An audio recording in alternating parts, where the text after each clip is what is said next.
Hello everyone, welcome back to my channel Pharma Vibe 29. Myself Nishant Sharma.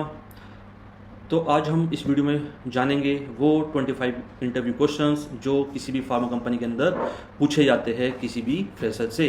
तो इस video में हम जो डिस्कस करेंगे वो सिर्फ डिस्कस करेंगे कॉमन क्वेश्चंस कि वो कौन से क्वेश्चंस है जो हर कंपनी के अंदर आपसे पूछे जाते हैं और उनके क्या आंसर हमको देने चाहिए.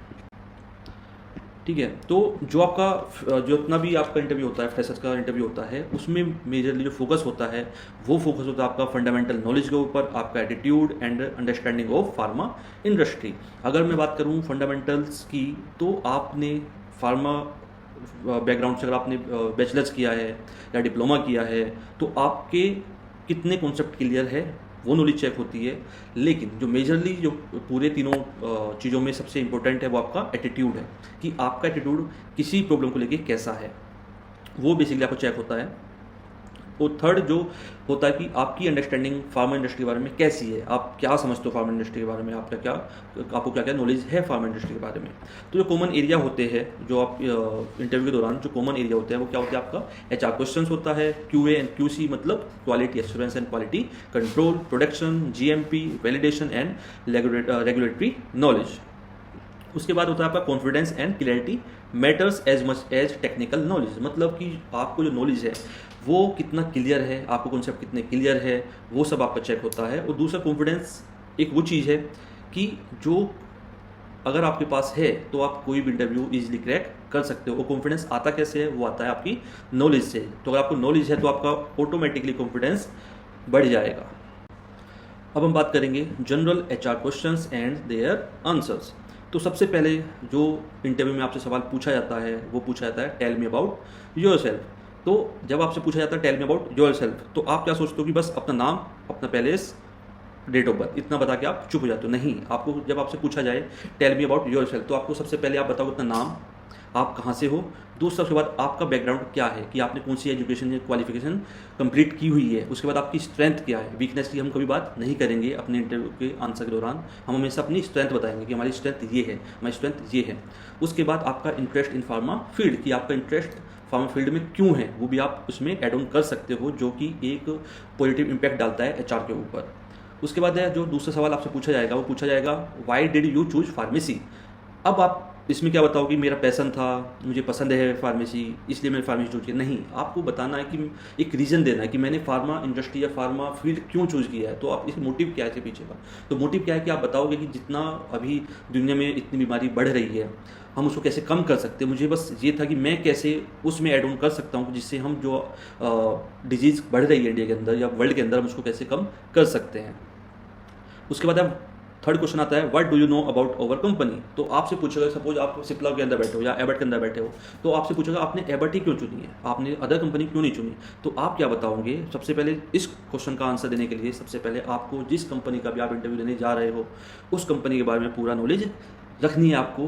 आप वेबसाइट पे जाओगे, उसका पता करो कब कंपनी बनी थी, कब इसका फॉर्मेशन हुआ था कंपनी का, इस कंपनी के कौन कौन से प्रोडक्ट होते हैं, किस फील्ड में ये काम करती है, इसके पास R&D है या नहीं है. इस बिहाफ पे आप इस क्वेश्चन का आंसर दे सकते हो. तो जब आप बताओगे कंपनी के बारे में कि XYZ कंपनी है तो आप उसका नाम बताओगे कि हाँ मैं इस कंपनी में इसलिए मुझे कंपनी पसंद है क्योंकि आपकी एक्सपर्टीज इस फील्ड के अंदर है, आपकी ये चीज़ अच्छी है. इसके बाद क्वेश्चन आपसे पूछा जाएगा where do you see your self in 5 years. तो सब जो हर कंपनी के अंदर पूछा जाता है कि आप 5 साल बाद अपने आप को कहाँ देखते हो. तो आप इसका जो आंसर देते हो, हम इंसान क्या बोलेंगे मैं एक गाड़ी ले लूँगा, बंगले ले लूँगा 5 साल. नहीं, आपको बताना है कि कंपनी के फेवर में, आपको बात करनी है कि कंपनी के फेवर में कि मैं 5 साल बाद चाहता हूँ कि ये कंपनी, सपोज आप लेट्स से कि आपने कोई कंपनी एबट ली कि मैं चाहता हूँ कि 5 साल बाद एबट कंपनी यहाँ पहुँचे और मैं यहाँ पहुँचूँ. तब आप कंपनी के साथ कनेक्ट करके अपने आप को रिप्रेजेंट करोगे तो कंपनी के जो HR है वो काफ़ी इंप्रेस हो जाएंगे. उसके बाद आती है आपकी स्ट्रेंथ एंड वीकनेस. तो मैंने पहले भी कहा है आपको कि वीकनेस की बात हम नहीं करेंगे, हमेशा अपनी स्ट्रेंथ की बात करेंगे. वीकनेस आप जब बता देते हो कि मेरी वीकनेस ये है तो ऑटोमेटिकली आप कहीं ना कहीं पॉइंट दे देते हो HR को कि हाँ ये आपकी कमी है. नहीं, तो हम हर चीज़ में क्या बताएंगे, अपनी स्ट्रेंथ बताएंगे कि मैं हाईली ऑनेस्ट हूँ, मैं टीम वर्क करना जानता हूँ, मुझे टीम वर्क ज़्यादा पसंद है. ठीक है. तो अब हम बात करेंगे technical questions and answer. Technical question मतलब कि जो आपने थ्योरी पढ़ी होगी बी फार्मा के दौरान, डिप्लोमा के दौरान, उसकी नॉलेज चेक करने के लिए सबसे पहले आपसे पूछा suppose difference between API and formulation. तो आपको पता है एपीआई क्या है, एपीआई क्या है, is a active pharmaceutical ingredient and formulation क्या है, formulation is a final product. तो आप ये बताओगे कि जो एपीआई है वो एक एक्टिव फार्मास्यूटिकल इंग्रेडिएंट है एंड जो फॉर्मुलेशन है वो एक फाइनल प्रोडक्ट है। Example paracetamol is a API and जो डोलो है, जिस नाम से डोलो आती है या पैरासीटामोल 650 आती है, वो एक फाइनल प्रोडक्ट है, मतलब फाइनल फॉर्मुलेशन है। फिर आपसे सवाल पूछा जाएगा what is GMP. GMP good manufacturing practice ensuring product quality and safety. जो गुड मैन्युफैक्चरिंग प्रैक्टिस होती है वो क्या होता है कि आप बताओगे कि जीएमपी होता है कि जो प्रोडक्ट बन रहा है उस प्रोडक्ट की क्वालिटी अच्छी है और उसकी सेफ्टी अच्छी है, मतलब क्वालिटी एंड सेफ्टी को मद्देनजर रखते हुए उस प्रोडक्ट को बनाया गया है। तो इसलिए हर कंपनी के पास एक जीएमपी सर्टिफिकेट होता है। जिस कंपनी के पास जीएमपी सर्टिफिकेट नहीं होता है, डेट मीन उसकी क्वालिटी एंड सेफ्टी अच्छी नहीं है। तो आपको एक चीज़ ध्यान में रखनी है। उसके बाद आपसे पूछा जाएगा QA and QC. What is QA and what is QC.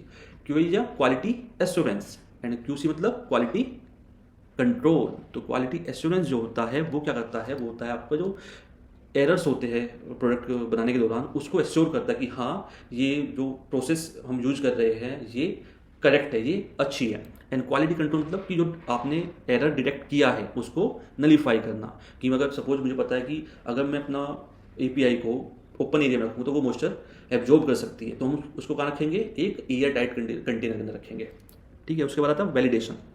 Validation है क्या बेसिकली, तो validation is a proof that a process consistently produce quality result. कि मतलब जो प्रोसेस हम यूज कर रहे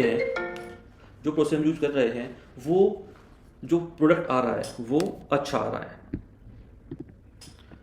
वैलिडेशन मतलब उसको वैलिड मतलब कि हाँ जो मैं प्रोसेस यूज कर रहा हूँ वो प्रोसेस परफेक्ट है, वो प्रोसेस परफेक्ट है मेरे प्रोडक्ट के लिए, जो मुझे प्रोडक्ट की क्वालिटी चाहिए उसके लिए।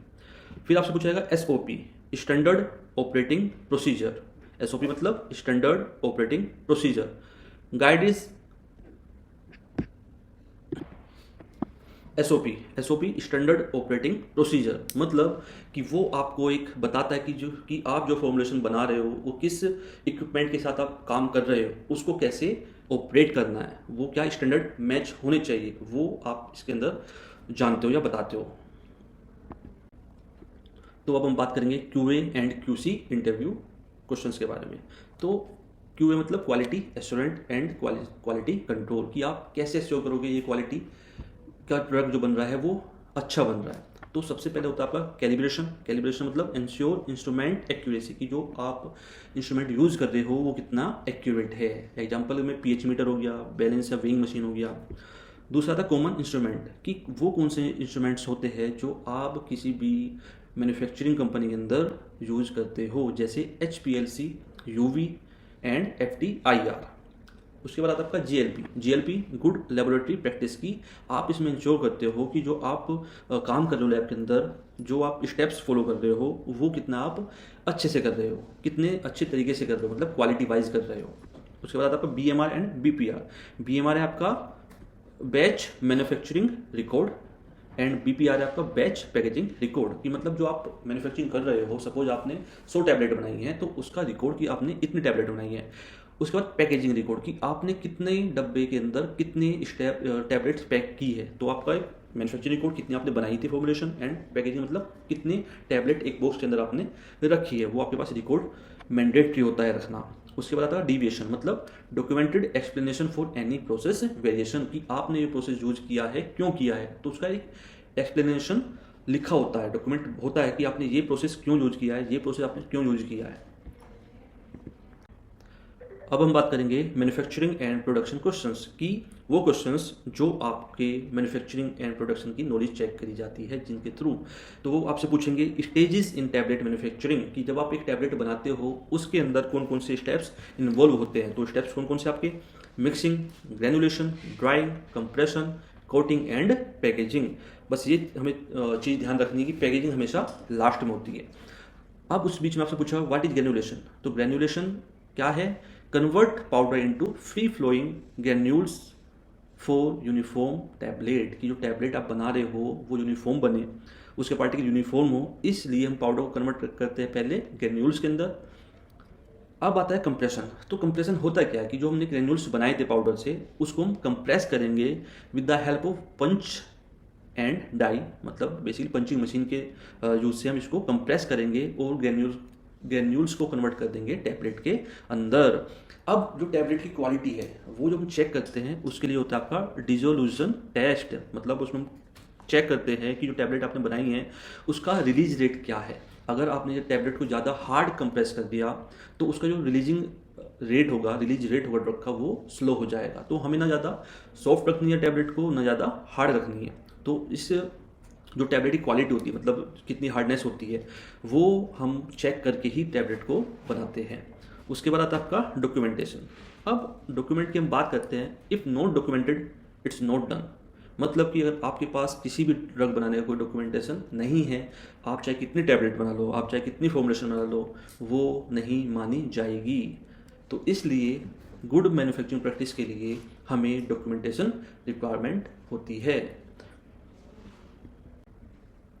अब हम बात करेंगे रेगुलेटरी एंड इंडस्ट्री अवेयरनेस के बारे में। तो सबसे पहले आपको ये पता होना चाहिए होती है फार्माकोपियाज की फार्माकोपियाज होती क्या है। तो फार्माकोपियाज होता क्या है कि एक स्टैंडर्ड बुक होती है जिसमें ड्रग के बारे में कंप्लीट जानकारी लिखी होती है। कि अगर आप कोई टैबलेट बना रहे हो, कोई फॉर्मुलेशन बना रहे हो, तो सबसे पहले आप फार्माकोपिया चेक करते हो कि कौन सी ड्रग किस क्वांटिटी में रिक्वायर होती है किसी भी टैबलेट, कैप्सूल या अदर फॉर्मुलेशन बनाने के लिए। तो ऑलमोस्ट हर कंट्री के पास अपनी अपनी फार्माकोपियाज होती है। जैसे आईपी अपनी इंडियन फार्माकोपिया होती है, वैसे ही BP British pharmacopoeia, USP United State pharmacopoeia. तो ऐसे ही हर कंट्री के पास अपना अपना एक फार्माकोपिया होता है, जिसमें हम बात करते हैं standard for drug quality and purity के बारे में। चेंज कंट्रोल, जो आपका चेंज कंट्रोल होता है वो होता है रेगुलेटरी का पार्ट, जिसमें approval system for modifying process safely, कि आप जो ड्रग बना रहे हो, जो आप फॉर्मुलेशन बना रहे हो, उसके दौरान आप क्या क्या प्रोसेस यूज कर रहे हो, कौन सी मशीन यूज कर रहे हो, उसका डॉक्यूमेंटेशन, मतलब बेसिकली कि अप्रूवल किसी भी ड्रग को बनाने के लिए जो अप्रूवल चाहिए कि हमें ये मशीन चाहिए, हमें ये प्रोसेस में फॉलो करना है।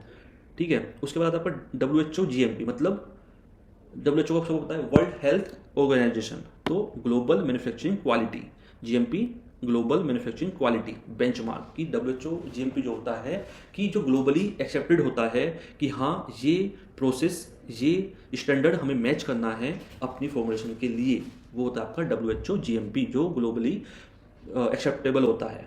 उसके बाद आपका FDA US regulatory authority for drug end devices, जो FDA अप्रूवल होता है हमें किसी भी डिवाइस बनाने के लिए, मेडिकल या ड्रग बनाने के लिए हमें ये FDA अप्रूवल चाहिए होता है। तो जितने भी अप्रूवल होता है ये सब क्या इंश्योर करते हैं, वो आपकी क्वालिटी चेक करते हैं कि इस क्वालिटी का प्रोडक्ट हम रिक्वायर करते हैं। तो हमें इस क्वालिटी की प्रोडक्ट बनाने के लिए हमें WHO GMP एक्सेप्ट मतलब यूज करना है। ठीक है। तो जब हमारे पास FDA अप्रूवल होता है, हम तभी वो प्रोसेस या वो ड्रग या वो डिवाइस हम बना सकते हैं। उसके बाद आता है आपका रोल ऑफ डॉक्यूमेंटेशन। जैसे मैंने पहले वीडियो में बताया, मतलब पहले बताया था आपको कि अगर आपके पास डॉक्यूमेंट नहीं है तो आप चाहे कितनी ही फॉर्मुलेशन बना लें या कितना भी पैकेजिंग कर ले, अगर आपके पास कोई भी डॉक्यूमेंटेशन नहीं है तो उसको करेक्ट नहीं माना जाता है। तो रोल ऑफ डॉक्यूमेंटेशन क्या है, इंश्योर ट्रेसिबिलिटी, मतलब ट्रेस करना कितनी ड्रग बनी थी, कितना API यूज हो चुका है, कितना बचा है, एंड उसकी क्वालिटी एश्योरेंस की ये क्वालिटी का ड्रग की जब हमने जो प्रोसीजर यूज किया था, इसके अंदर कौन सा प्रोसीजर हमने यूज किया है, उसकी क्वालिटी को चेक करने के लिए। तो अब हम बात करेंगे टिप्स फॉर फ्रेशर्स। सबसे पहला है revise basics from core subject like pharmaceutics, QA quality assurance and analysis. कि हमें जो बेसिक्स होते हैं, टैबलेट, कैप्सूल, लिक्विड, जितने भी बेसिक्स नॉलेज होती है वो हमें पता होनी चाहिए। किसी जैसे फार्मास्यूटिक्स के अंदर क्या क्या हम पढ़ते हैं, क्वालिटी एश्योरेंस के अंदर हम क्या क्या पढ़ते हैं, वो सब हमें पूरा पता होना चाहिए। तो हमें बेसिकली रेगुलरली हम इसको पढ़ते रहना चाहिए, जो हमारे दिमाग में रहे हर टाइम। उसके बाद है prepare to explain your project और इंटर्नशिप क्लियरली, कि जो आपने प्रोजेक्ट ज्वाइन किया था अपने ट्रेनिंग के दौरान, वो जितने भी आपने वहाँ सीखा है वो सब आपको क्लियर होना चाहिए। फिर उसके बाद आता है be ready for practical questions on equipment and process. की जितना भी आप सपोज किसी कंपनी का अंदर आप जा रहे हो तो आपको इक्विपमेंट के बारे में पता होना चाहिए कि ये इक्विपमेंट रन कैसे होता है, ठीक है, या प्रोसेस कैसे करता है, वर्क कैसे करता है। उसके बाद आता है आपका maintain professional appearance and confidence. ये लाइन सबसे ज़्यादा इंपॉर्टेंट है, maintain professional appearance and confidence. क्यों बोला जाता है आपने कहावत सुनी होगी जैसे कि first impression is your last impression, कि आप जो दिखते हो वो एक इम्पैक्ट डालता है। अगर आप अच्छे से वेल ड्रेस होके जाते हो इंटरव्यू के लिए तो आपका कॉन्फिडेंस ऑटोमेटिकली बूस्टअप हो जाता है, बढ़ जाता है। फिर आता है ask smart questions about company culture और लर्निंग अपॉर्चुनिटीज़, कि सपोज आप किसी कंपनी के इंटरव्यू लेने जा रहे हो, तो जो लोग वहाँ पे काम कर रहे हैं सबसे पहले आप उन लोगों से बात करो, पूछो कि वर्क कल्चर कैसा है, यहाँ पे काम कैसे होता है। तो जब आप किसी एक्सपीरियंस बंदे से कुछ पूछोगे तो आपको कुछ आइडिया मिलेगा, तो वो चीज़ आप यहाँ से ले सकते हो। अब बात करते हैं कंक्लूजन में, इसमें क्या होता है कि key to success knowledge plus confidence plus communication. मतलब ये 3 स्टेप्स है या 3 पॉइंट है, जैसे नॉलेज इंपॉर्टेंट है, कॉन्फिडेंस सबसे ज़्यादा इंपॉर्टेंट है, and communication very very important. अगर आप कम्युनिकेट ही नहीं कर पा रहे हो अपनी चीज़ों को तो आपके पास नॉलेज या कॉन्फिडेंस होने का कोई फ़ायदा नहीं है। तो communication is very very important. फिर आता है pharma company value sincerity discipline and learning attitude, कि आप हमेशा लर्निंग मोड में ही रहे। जब आप ऐसे मोड में रहते हो तो आप इजीली चीज़ें सीख पाते हो। डिसिप्लिन सबसे इंपॉर्टेंट है, अगर आप डिसिप्लिन में नहीं हो तो आप कोई भी वर्क अच्छे से नहीं कर सकते। Keep learning, stay updated with GMP and regulatory trends. Thank you.